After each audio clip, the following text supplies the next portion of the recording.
Welcome to my video. This is Reclamation Algorithm Explained. Let's go.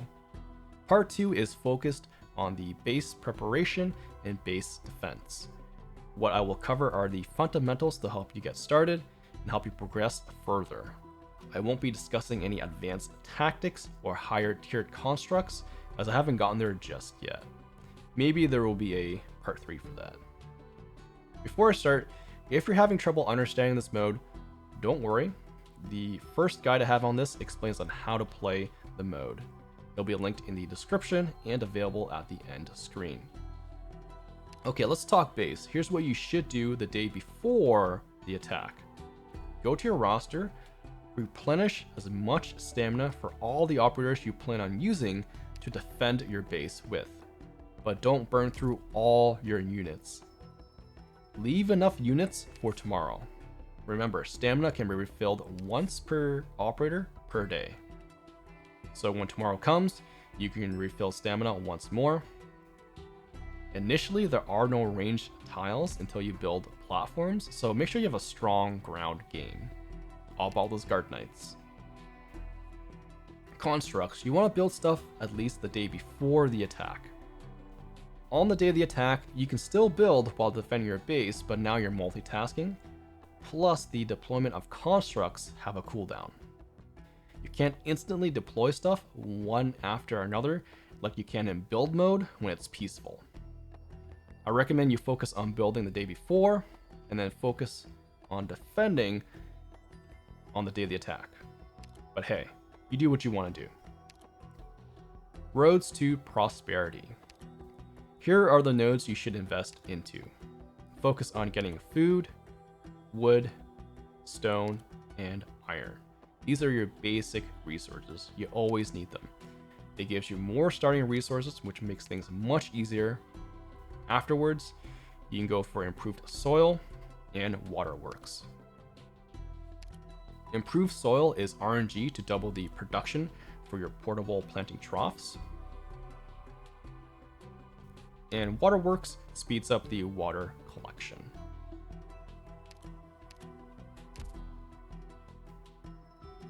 Now on to R&D, research and development. Focus on crafting the following for your base.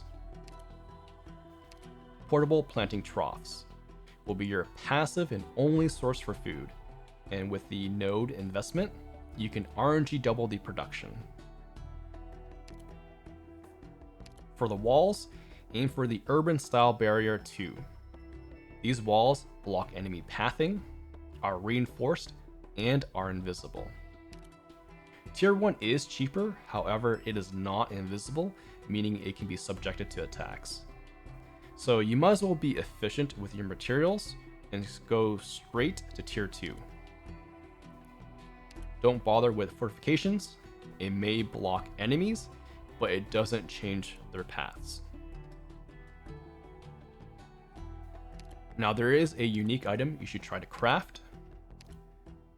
It's called the Trans-Regional Communication Station 1. With this item, it allows you to escape on day 9 with 8 items instead of losing everything. You can escape earlier and leave with more items with node investments. It's a good option to have if you feel things are getting a little too crazy and you want to restart while being able to bring over your materials. Otherwise, without this, if you abandon, you lose everything.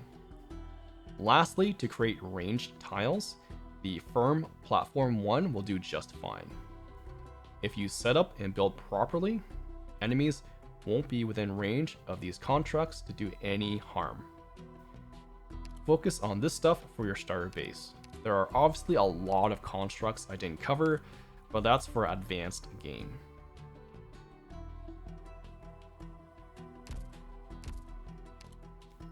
Alright, let's take a look at your base. In build mode, it is free building.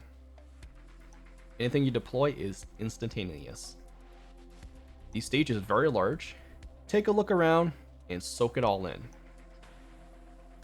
Now enemies will attack you from almost all angles. 3 points of attack from the west, 2 in the north, and 4 points from the east. Enemies are red elites and rush you in massive groups non-stop. Do not underestimate them. Heck, I even lost on the first day of the attack because I wasn't expecting that many enemies to be that strong. The objective is to protect your base. If the HP goes to 0, it's game over, man. You can craft a repair device to fix your base and constructs, but it can only fix one thing per use, so not really worth it. Once you place something down, it cannot be moved. Removing the construct does not refund any materials.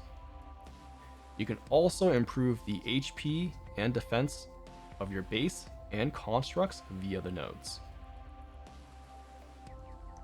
Now, urban style barriers block enemy pathing, and the reason why I recommend tier 2 is because it's invisible. Anything visible can be attacked by ranged enemies. Keep this in mind and visualize how you want to build to control the flow of enemy movement while being efficient with your walls. The basic idea is to force enemies to flow through a single choke point. That way you can focus DPS. Otherwise, with them just coming from every direction, it's going to be utter chaos. It's a large field to work with, so there's lots to do. Try to plan it out so you don't waste materials.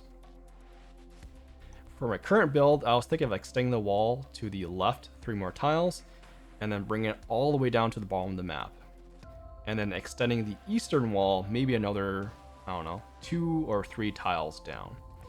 So this will force enemies coming from the west and north to loop around into the opened corner.